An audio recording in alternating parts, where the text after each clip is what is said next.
கோவை மாவட்டத்தின் பல்வேறு பகுதிகளில் அதிமுக சார்பில் அமைக்கப்பட்டுள்ள நீர்மோர் பந்தல்களை அதிமுக முன்னாள் அமைச்சரும் தலைமை நிலைய செயலாளருமான SP வேலுமணி திறந்து வைத்தார்.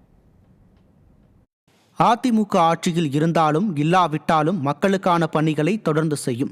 அதன் ஒரு பகுதியாக தொண்டாமுத்தூர் சட்டமன்ற தொகுதியில் குனியமுத்தூர் பேருந்து நிறுத்தத்தில் அமைக்கப்பட்ட நீர்மோர் பந்தலை அதிமுக முன்னாள் அமைச்சர் SP வேலுமணி திறந்து வைத்து பொதுமக்களுக்கு பழங்கள் மற்றும் குளிர்பானங்களை வழங்கினார்.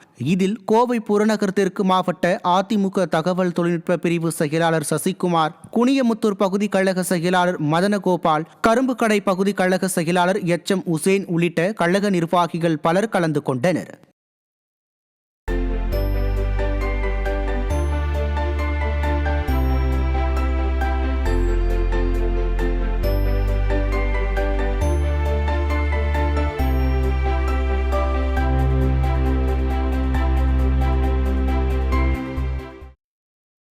இதேபோல் RS புரம் பகுதியில் அதிமுக சார்பில் அமைக்கப்பட்டிருந்த நீர்மோர் பந்தலை அதிமுக முன்னாள் அமைச்சர் SP வேலுமணி திறந்து வைத்து பொதுமக்களுக்கு பழங்கள் மற்றும் மோர், குளிர்பானங்கள் ஆகியவற்றை வழங்கினார். இந்நிகழ்ச்சியில் கோவை புறநகர் தெற்கு மாவட்ட கழக மகளிரணி செயலாளரும் கழக பேச்சாளருமான மணிமேகலை, பகுதி கழக செயலாளர் விஸ்வநாதன், வட்ட கழக செயலாளர் அருண் பிரகாஷ் உள்ளிட்ட கழக நிர்வாகிகள் பலர் கலந்து கொண்டனர்.